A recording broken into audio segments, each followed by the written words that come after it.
I'm here to give you my review of Man of Steel. Now, I'm sure that no matter what I say, whether I love it or I hate it or whatever, I will cause some sort of schism because there are people who really love this movie and think it's great and people who really don't like this movie at all. I am going to give my honest review of what I think this movie is like. I waited a few days so I could really process it and really think about all the aspects of the movie, where I thought it failed, where it kind of lost me as a narrative, where it is good, and other kind of aspects like that. What I'm going to do, I'm going to initially talk about my overall idea of the movie, the acting, what I thought was like there, and then I'm going to go into a spoiler section where I talk in detail about certain things that made me kind of iffy about the movie overall. And while this is not a horrible movie, I would never say it's that. For me, largely, it was disappointing. Now, I know whenever someone says that about a movie review, it becomes an issue of like, well, you came in there with high expectations or whatever. I will admit, of course I came into this movie with expectations because it's a Superman movie. It's based on a, a legacy character that's older than most of us, all of us pretty much, and Superman is one of my favorite characters, and I had investment in wanting this movie to be good because this being good means more Superman movies, a wider Superman audience, and so I came into this wanting the best for it, and what I got was disappointing. So basically the synopsis of this movie is that it chronicles Clark's early life, not so much his teen years, that's pretty much kind of gone through, this kind of like flashback sequences where, Clark will be in some situation and then we'll go back and see what may have prompted that situation. And we see Clark trying to find himself, kind of in an existential crisis, trying to figure out what is going on, what's his purpose in life. And it's on one of his many sort of adventures that he ends up bumping into Lois Lane, played by Amy Adams, and of course Clark Kent, Kal-El, Superman, is played by Henry Cavill. And she kind of gets intrigued by him and starts figuring out stuff about him, and while Superman is finding out stuff about himself, he ends up accidentally getting the attention of General Zod, who wants to find Kal-El and find a way to help rebuild Krypton. Now, in terms of just overall tone, what really immediately got me kind of questionable was the beginning sequence that had the kind of destruction of Krypton. For me, it lacked a lot of emotional resonance because you don't really get to see, Jor-El and Lana-El really have a relationship or anything like that. It's really there to showcase Russell Crowe, who plays Jor-El. This is really his chance to shine, his chance to get his check well done. This is Russell Crowe's chance to shine, to be great as Jor-El, to get his attention, to get his money's worth out of his performance for everyone. And it's what it really reads at. It's not about the larger scope, it's about setting up all these plot points, and I feel like I would much rather have preferred something that had a lot of emotional and character things. And this is where you also get the introduction to General Zod, played by Michael Shannon, and what I think is probably one of his weakest roles to date. I felt like he played the role so hammy at times, but then so serious in other times. It was obviously trying to be a much more serious movie than it sort of would come off across at times. And the way that Krypton was sort of created, it was very monochromatic, and this was an issue that would come up later on during action sequences where everything had this kind of gray-ish tint to it that was supposed to make it look futuristic, but just kind of made it look kind of dull. However, I will say that while I wanted more character interaction, we do get really good fighting scenes and really good action-y sequences from this first opening sequence. And then when we see the ship go back, we go to Earth and we will see Clark's adventures is him trying to figure out who he is and his place in the world. I thought that those scenes and Henry Cavill's performance overall was very good. He is limited in what he's actually given to do. He doesn't actually have that much dialogue in the movie overall, but he carries the charismatic persona of Superman very well. I think he looks the part, he acts the part. You can see that kind of farm boy attitude in him, and his kind of sweetness, and his accent his American accent was really good. There's a flashback sequence where he's supposed to be a teenager, and I thought it was a completely different actor until they actually showed his face, because his voice had really transformed, and he did a really good job playing the role overall. I just wish they had given him more to say and more to do. I think if they do make a sequel, which by the money this movie is making it probably will happen, we might get to see him be more dynamic. Like I said before, then we get Lois Lane, played by Amy Adams, who was probably my second least favorite performance in the movie after Zod. My problem is not so much Adams' performance, but how Lois is written. Her storyline pretty much only revolves around Superman, which disappointed me, because what I like about Lois is, while she is one of the very traditional damsel in distress, especially in comic books, and her relationship with Superman is pretty much iconic, she also is a hard-nosed reporter. She is very competent and passionate about what she is, and she is her job. And I felt like for a lot of this movie, her actions were just made in order to move their relationship forward, when I felt like they could just save that for the next movie or something like that. There was no reason to make it happen this quickly. They could have just established a relationship between her and Superman just from that first segment where where they meet and then she writes the article. But then everything else kind of seemed like they were just kind of like forcing it so that we would be okay with them being together and to make their relationship more than it was, where I kind of felt like it was just kind of shallow. She doesn't really get to do that much, and but she's in the scenes enough that you feel like she is doing something. Like there's these scenes where she's, you know, kind of fighting and shooting stuff, and the issue is that she wouldn't be able to do anything without the support that she's getting. And it's disappointing that like they put her more in this movie instead of showing her as being great in her field. She's there just to be a victim who gets saved and just be the traditional damsel role, and now it's given to her relationship with other people, which is the problem that I had in the climax scenes, where everything's kind of going to hell and you see these people in the crowd, but you don't know who these people are. I mean, you'll know who Lawrence Fishburne's character is, who plays Perry White, but the other co-workers who work there and the distress that they're in, it's upsetting because they're people and they're innocent, but you don't know them because we don't spend any time with the actual Daily Planet to know who these people are and what they stand for, so that when you're supposed to have these emotional heartstring scenes, you don't feel anything for them because they're not really doing much. General Zod, played by Michael Shannon, was just, his character was just very clumsily written. Some of his motivations don't match up with his actions. There are things that are implied about his character, about him being programmed basically to want to protect Krypton because that was how he was made, basically, was he was born to be, but his actions don't seem logically to be for the best for Krypton. And because the movie takes itself so seriously, it's obviously trying to channel that kind of Dark Knight energy of being a more realistic story, even though it has fantastical elements. That suspending disbelief is harder when you set up that kind of distinction. You know, when you have the Avengers, which is larger than life and paints itself that way and makes fun of itself, you can allow certain slips in logic because you're just wrapped up in the adventure of it. But when a movie decides that it wants to be serious and to be taken seriously in that regard, then the logical errors seem much more apparent in what's going on. And I got to say that they wanted to separate as much from the Superman 2 movie about Zod's characterization, which I think is a good idea, but I think ultimately what they came up with was weak because of just the fact that things that he didn't make any sense in the whole. There were other background characters. I don't know them by name. I literally called the one General Boyd because he's Boyd from Dollhouse. I called Stabler's character Stabler, from Leonard SVU. They don't have, there's no time really spent. They're there to serve functions and there's no real setup. The characters are just there to have purposes. It's really about Superman and Zod, and while I feel like Superman sells his performance, Zod sometimes is brought down by the acting, and I think that I was looking the most forward to Shannon's performance as Zod. I thought that he was going to be really good because he's been good in everything that I've seen him in so far, but I think from the very opening sequence when he was on Krypton set up a really kind of idea of like, okay, you were here and you take it down here. Plot-wise, I feel like it's a very generic kind of plot. The Earth is in peril. Superman must save it while figuring out where his place is in the world. It's revamping Superman for a new age. And with that comes the usual thing. You're either invested or you're not.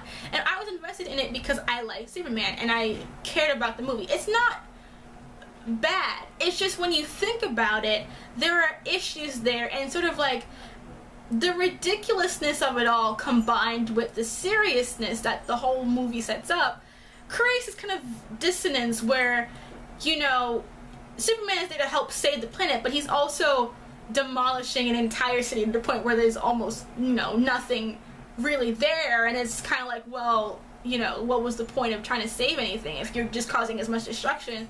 And so it was just kind of like, I couldn't completely give it the comic book excuse of expanding my disbelief. I was already.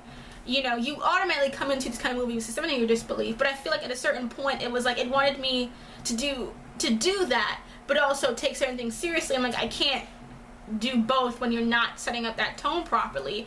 And the fighting scenes were overall, they reminded me of Transformers, where you have the monochromatic Decepticons, which is Zod's team, and the red and blue Optimus Prime, which is Superman, and you can't really tell what's going on because it just all blurs and really awkward sequences to how it's shot, which is very weird, and I couldn't really get into it. It's the same thing every time. It's punch, punch, punch, swing through buildings. It's just the same thing over and over again, just variations done differently. And I know there are going to be limitations to it, but at the same time it doesn't seem like they were actually trying to do anything really big with it at the same time. In terms of emotional connections, I felt they didn't spend enough time really developing the relationships between Clark and his family, which is why the flashback scenes were so good to me, with the exception of one, which just basically almost made my brain kind of shut out with the kind of logic that they used in that scene. It was just kind of annoying, and it was the point where I was just kind of like, okay guys, you're trying to do this and it's not working for me. But those scenes were the best parts to me, because what makes Superman the person that he is his relationship with his parents. They molded him into being this greater person, and I felt like while it wasn't done as well as it could have been, getting it was important, and I'm glad that we got it and that it was done well, because the acting, besides I think Zod's actor and the fact that, you know, Lois Lane isn't anything like Lois Lane really, except being a reporter. I mean they couldn't even throw in her little characterization of how she can't spell. There was nothing to her character besides her being a reporter, which was there just for the sake of plot, and her relationship with Superman. So overall, I think that this movie was just disappointing to me. It's not bad by any stretch of the imagination. I don't think anyone could say it's a horrible movie, but I think that if you come into expecting kind of like a really good Superman movie, there are things that are going to be disappointing to you. I mean, they were to me. I feel like if you think about the movie, it sort of just falls apart, because it's not even like deep things where I'm thinking about it too hard. It's just, as I'm in the movie theater, I just was thinking to myself, like, why don't they just do this? That doesn't make any sense, just do this. And just the things that we're supposed to accept sometimes it's kind of like, that doesn't make any sense. So overall, if you really, really want to see this movie and you've been invested in it, I think you can see it, you can get enjoyment out of it, but if you think about it, it may kind of fall apart for you. If you know that you're very analytical and you immediately start doing that stuff, it might just fall apart for you. And if you can ignore it and you're just like, I just want to go see stuff get exploded and have that kind of experience, then go ahead. I mean, there's value in that as well, so it's not dismissive to say that you just want to watch it to just watch a fun superhero movie. I think that it has this problem because it is trying to channel that kind of like Dark Knight-ish vibe and just the way it's shot and the sort of tone that it chose to do, which I think is a mistake for Superman. I think that they should have made it a little bit more lighthearted. I think that, you know, as much as Superman is a god being and it's hard for people to write him, you know, we've had a Captain America movie and a Thor movie, and if any two characters in Marvel have the complications that Superman would have to be on screen, it's those two, and those two were successful, even though, you know, there's controversy over Thor, and I think that it works well for what it is, both of those movies. So I feel like they should have taken that kind of more lighthearted tone, made it more fun, made it so that it was able for, you know, general audiences. I think that sometimes they made it like, you know, you can't bring your kids to see it, really. It has sort of jokes that might be off course for people. And I think they should just shouldn't be afraid to make Superman good, because that's what he is. He's a good person, and I think there's value in that, and we should appreciate that, and that's what makes him a legacy character, is that he is the icon for us to strive to. He is hope. And I don't know, after the ending of that movie, I don't know the people of Metropolis would be that hopeful. I know they would hope for better insurance, but that's about it. So I say, you know, if you're interested in it, go ahead. It's kind of a weak recommendation. I don't think it's brilliant or anything like that, but I think that it's done well enough that you can get something out of it if you really would like to. And now I want to go into the spoiler segment of this video. So if you haven't seen the movie and you don't want to hear spoilers, this is the time to cut off. So let me go from here. The point in which my brain was like, what? Was the scene where Papa Kent died. That scene broke me. And it was... The thing about it, you can tell he's gonna die from the moment that Clark says, "You're not my father." You're like, here we go, here's the death sequence. And it was just...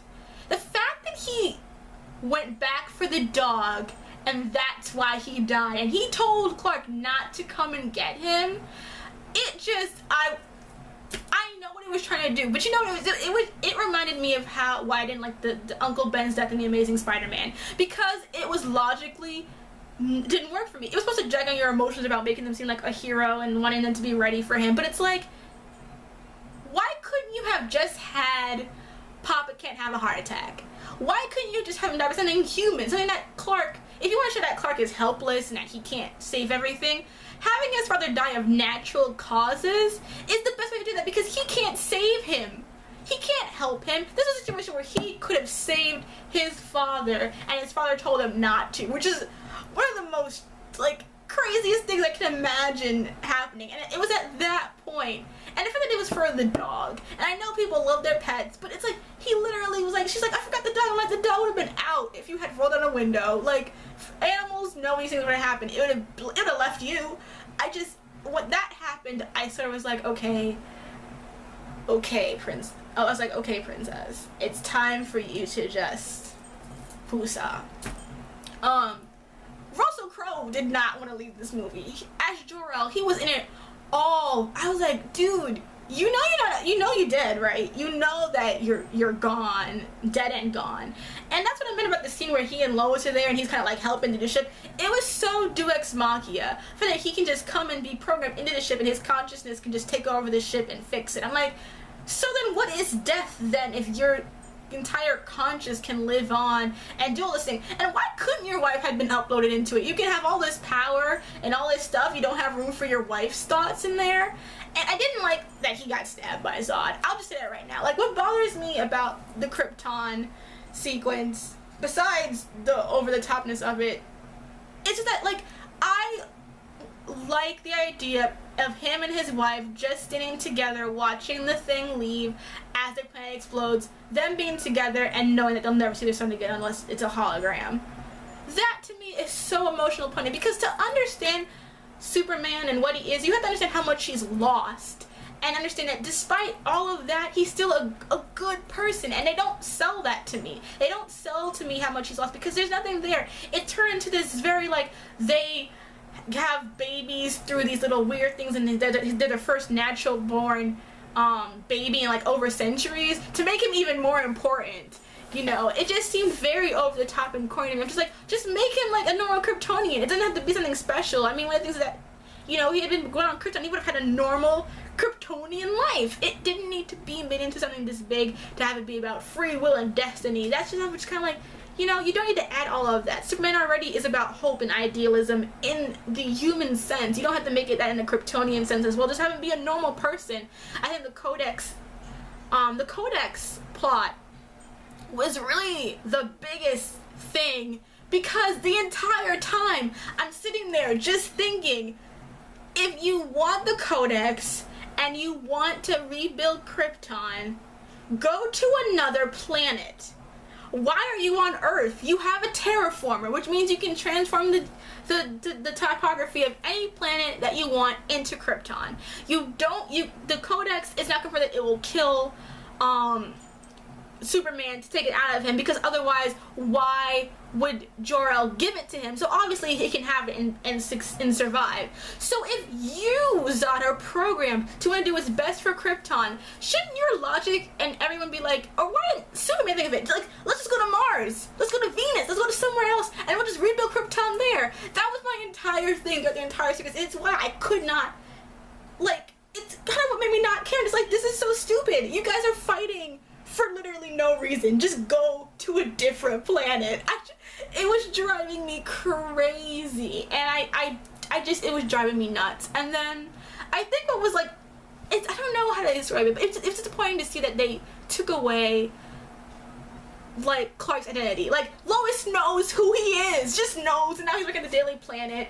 So we'll never get spunky Lois. We'll never get Lois Lane, who's snapping at Clark Kent in Smallville, being competitive. Like, I hope they still have that in the second movie. Otherwise, I'll be just so disappointed. What I love Lois is that she's, you know, she's all about her too. I mean, she's caring and she likes Superman, but she's like all about her job, and she calls him Smallville. But now it's like all like, oh, let's have a romance. I'm just like, no. I mean, Lois is already limited in what she can do, but they just put her in a plot. I mean, she didn't even have like a Pepper Potts moment where Pepper gets shit done. I mean, when I thought that they were gonna go and he gave him the thing, Superman gave her the thing, you know, when she escapes, it's because Jor-El helps her. When she goes into the pod and escapes, Cal has to save her. When she goes to put in the thing, she's not even the one who can officially detonate it. It's Hamilton who does it. So I'm just kind of like, okay, I guess so.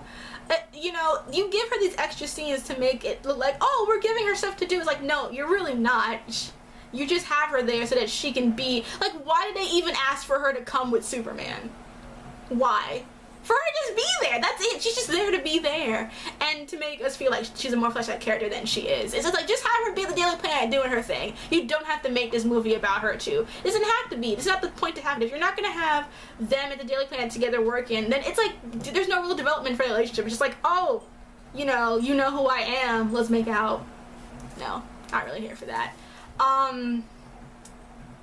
Yeah, the Papa Kent scene, that was almost a deal breaker for me. Like, I try not to hold anything against the movie, but just that scene was just kind of like, I know it's like Spider-Man. Like, you were challenged the Spider-Man realness right now. Like, every time Papa Kent was there, he was spouting some Uncle Ben platitudes. I'm like, Papa Kent, please stop. And then the line where he talks about maybe he should just let the kids on the bus die. I was like, Papa, what are you saying? What are you saying, Pops? What I will say I love, though, was the flashback sequences, like the one where you have Clark struggling with his powers and his X-ray vision and stuff. That was really well done, because I got into like the idea of like how different he must feel and how isolated he must feel, and he can't control it. But then he controlled it so quickly, and I was like, I wanted him to struggle more with it. Like, I could get why Zod conquered it in like 2 seconds, but with everyone else was kind of like, ugh. But the fighting sequences, they were just bad. You couldn't tell what was going on in some of the scenes. And I know that they're limited because Superman is going to be larger than life, but I just felt like, can you like tone it down a little bit? Like, if it had been brighter and you could see more, then it would have been better. And I don't know. It escapes me right now, but like, should Zod be as strong as Superman? Like, if Superman's been absorbing this radiation for 33 years, and he's got all this power, and you've been here for like 5 minutes, Zod. How are you on his level? That just like, it didn't make sense to me. Like with Zod, yes. With his underlings, not so much.